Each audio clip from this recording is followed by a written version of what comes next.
Postal ballot সংরক্ষণের জন্য যে ব্যালট বক্স আমরা কালকে সকালে আনুষ্ঠানিকভাবে স্থাপন করব। আমাদের ত্রয়োদশ জাতীয় সংসদ নির্বাচনের আজকে আমরা আনুষ্ঠানিকভাবে তৃতীয় ধাপে পদার্পণ করছি। আমাদের বিভিন্ন রাজনৈতিক দলের এবং প্রতিদ্বন্দ্বী প্রার্থী যারা আছেন তাদের যে আনুষ্ঠানিকভাবে আমরা আজকে প্রতীক বরাদ্দের দিন ধার্য ছিল, আমরা এখন পর্যন্ত বেশ কয়েকটি আসনের প্রতীক বরাদ্দ করেছি, আরও বেশ কয়েকটি বাকি আছে। আমরা নির্ধারিত সময়ের ভিতরে ইনশাল্লাহ শেষ করতে পারবো। এখন পর্যন্ত আমরা প্রতিদ্বন্দ্বী প্রার্থীদের কাছ থেকে অত্যন্ত সহযোগিতামূলক আচরণ আমরা পেয়েছি।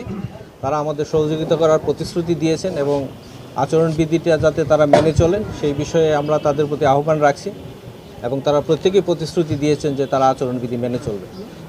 তো আমরা প্রত্যাশা করি যাতে আমরা সবাই মিলে একটা ভালো নির্বাচন উপহার দিতে পারবো। একই সাথে এই বছরের যে জাতীয় সংসদ নির্বাচন তার সাথে গণভোটের একটি বিষয় আছে।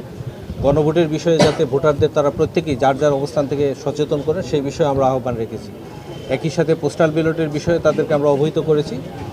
আগামীকাল থেকে আনুষ্ঠানিকভাবে পোস্টাল ব্যালট আসার কথা আছে। আমাদের এখানে 13টি আসনের জন্য পোস্টাল ব্যালট সংরক্ষণের জন্য যে ব্যালট বক্স আমরা কালকে সকালে আনুষ্ঠানিকভাবে স্থাপন করব।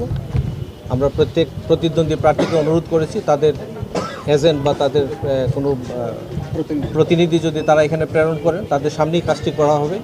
একই সাথে আমি গণমাধ্যমের যারা আছেন তাদেরকেও আহ্বান জানাচ্ছি, আপনারাও যদি থাকেন সকাল 9টা থেকে আমাদের কার্যক্রমটি শুরু করব, আপনারাও যদি থাকেন আপনারাও সেটি দেখতে পারবেন।